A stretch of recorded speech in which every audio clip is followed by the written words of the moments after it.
Welcome to the Virtual Strategic Solutions Virtual Reality Simulation System. Accessing Legacy Dataset. Files loaded, simulation ready. Vault 112 was one of the last vaults to be constructed.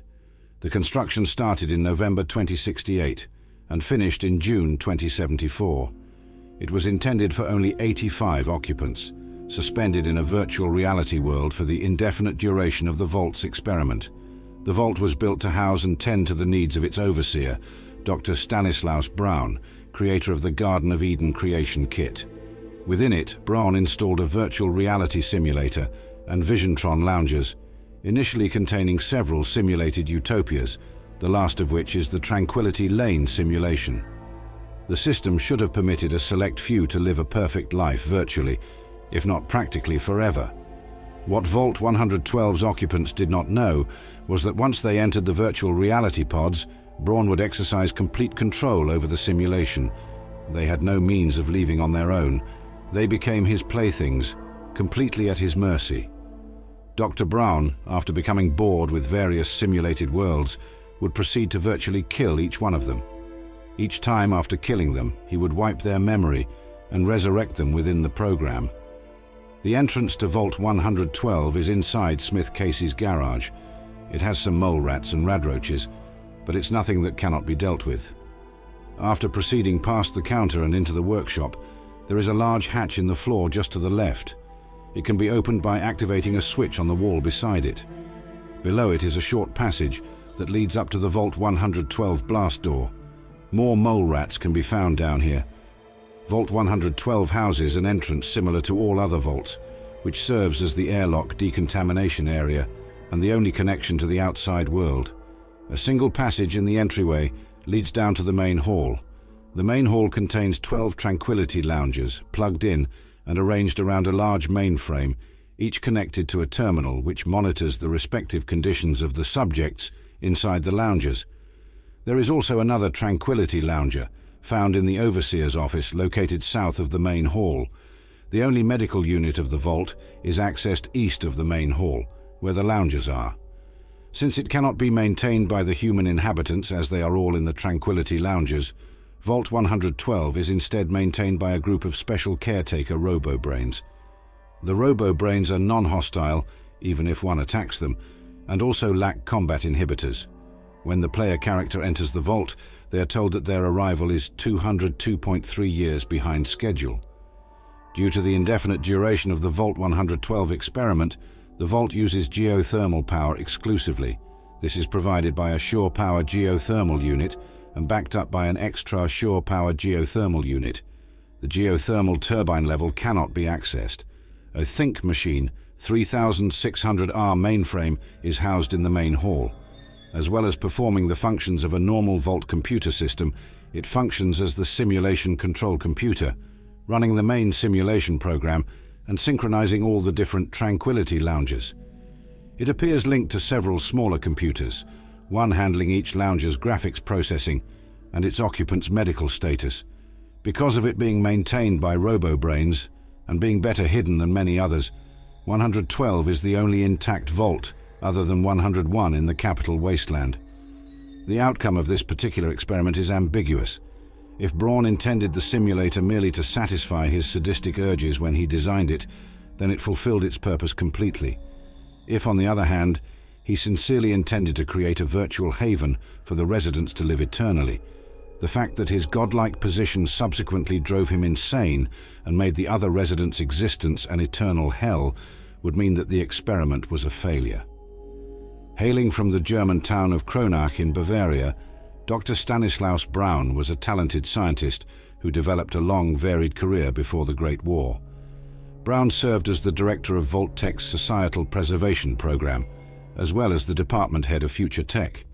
Braun had a large role in organizing and developing the Vault's true purpose as sinister scientific experiments conducted on their resident populations, for which he was admired by some such as Valerie Barstow. Braun was also in contact with other vaults, including the under-construction Vault 88 in Massachusetts. Among his myriad of other experiments were those in the field of advanced life preservation. The United States Army contracted Braun to develop cutting-edge methods for preserving human life beyond its natural limit in case of nuclear war. Braun was eventually credited as the sole developer of the Garden of Eden creation kit, distributed to a select number of vaults prior to the Great War, and described as a fully self-contained terraforming module capable of creating and sustaining life, even amid a desolate nuclear wasteland. When the Great War broke out on October 23, 2077, Braun escaped to the safety of Vault 112. After going through at least 2 previous simulated scenarios that he eventually became bored with, the third and longest-lasting one, Tranquility Lane, had Braun create an ideal pre-war American suburban neighborhood where he took on the identity of a little girl named Betty. As Betty, Braun can freely alternate between speaking like a precocious preteen girl or his normal accented voice. Most of the residents of Tranquility Lane are unaware of Betty's nature, though Timmy Nussbaum at least knows that she is mean. Old Lady Dithers is the only person fully aware of the simulation and Betty's real identity due to her lounger suffering a malfunction. Though she is unable to escape like the others, she was able to learn about the existence of Braun's failsafe and its ability to end the simulation for good. For the past 2 centuries, Braun has been repeatedly creating and exploring new simulated worlds, at least 3 of which were Toucan Lagoon, Slalom Chalet, and Tranquility Lane. However, he often became bored with simply watching the Vault inhabitants being miserable, and later began using his special access as its creator to directly manipulate the simulations, to impose cruelty and agony on the Vault's inhabitants as a means of alleviating his boredom. In his psychopathic hubris, Braun commissioned the inclusion of a Chinese invasion program, loaned and sourced from Virtual Strategic Solutions' in-house Anchorage reclamation simulation by General Chase, intending to use it as a means to permanently end the simulation once he was finished with his experiments.